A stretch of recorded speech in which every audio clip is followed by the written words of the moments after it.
Kerala state ex service league Karunagappally unit സമ്മേളനവും കുടുംബസംഗമവും നടന്നു. സംസ്ഥാന vice president retired lieutenant colonel D Sasikumar വാർഷിക സമ്മേളനവും IAESL ദേശീയ കൗൺസിൽ അംഗം പി സതീഷ് ചന്ദ്രൻ സമാപന സമ്മേളനവും ഉദ്ഘാടനം ചെയ്തു. Kerala state ex service league Karunagappally unit സമ്മേളനവും കുടുംബസംഗമവും മുനമ്പത്ത് റിസോർട്ടിൽ നടന്നു. മന്ദിരം കരുനാഗപ്പള്ളി ഏറ്റവും അടുത്തായിട്ട് ആണ് വരുന്നത്. അത് എല്ലാവരുടെയും ഒരു ചിരകാല സ്വപ്നമായിരുന്നു. ആ ചിരകാല സ്വപ്നം ഇന്ന് കേരളത്തിലെ ഇതുവരെ ഉണ്ടായിട്ടുള്ള ബിൽഡിങ്ങുകളെ അപേക്ഷിച്ച് ഡബിൾ ചതുരശ്ര വിസ്തീർണത്തിലാണ് നമ്മൾ അത് ചെയ്തുകൊണ്ടിരിക്കുന്നത്. അതെല്ലാവരും കാണുന്നുണ്ട്.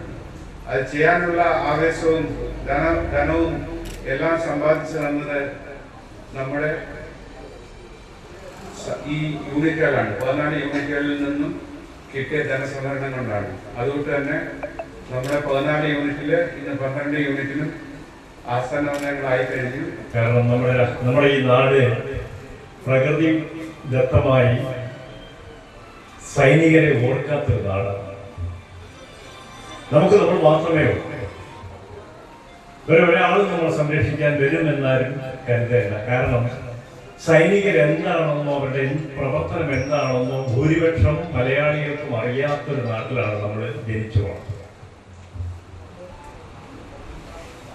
ആ രീതിയിലൂടെ പ്രവർത്തിച്ചുകൊണ്ട് മുന്നോട്ട് പോകുമ്പോൾ കേരളത്തിലെ ഏറ്റവും വലിയ സംഘടന വിമുക്ത സൈനികരുടെ ആശാ കേന്ദ്രം തന്നെയാണ് Kerala state X services league എന്ന ഈ സംഘടന. ഞാൻ എന്തുകൊണ്ടാണത് എവിടെയും ആവർത്തിച്ച് പറയുന്നതിന്റെ കാരണം കേരളത്തിലെ 14 ജില്ലകളിലും സജീവമായി പ്രവർത്തിക്കുന്ന ഏക സംഘടന. സംസ്ഥാന vice president retired lieutenant colonel D Sasikumar വാർഷിക സമ്മേളനം ഉദ്ഘാടനം ചെയ്തു. ദേശീയ കൗൺസിൽ അംഗം പി സതീഷ് ചന്ദ്രൻ സമാപന സംഗമം ഉദ്ഘാടനം ചെയ്തു. മഹിളാ വിംഗ് സംസ്ഥാന ജനറൽ സെക്രട്ടറി തുളസി ശങ്കർ മുഖ്യപ്രഭാഷണം നടത്തി. യൂണിറ്റ് പ്രസിഡന്റ് പി സുബ്രഹ്മണ്യൻ അധ്യക്ഷത വഹിച്ചു. Unit vice president B Santhosh Babu പ്രമേയം അവതരിപ്പിച്ചു. സെക്രട്ടറി കെ രാധാകൃഷ്ണൻ സ്വാഗതം പറഞ്ഞു. റിട്ടയർഡ് ലഫ്റ്റനന്റ് കേണൽ മധുകൃഷ്ണൻ ബോധവൽക്കരണ ക്ലാസ് നയിച്ചു.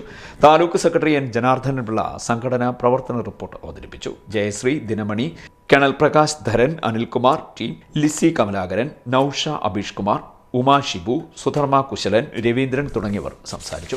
CDNet news Ochira.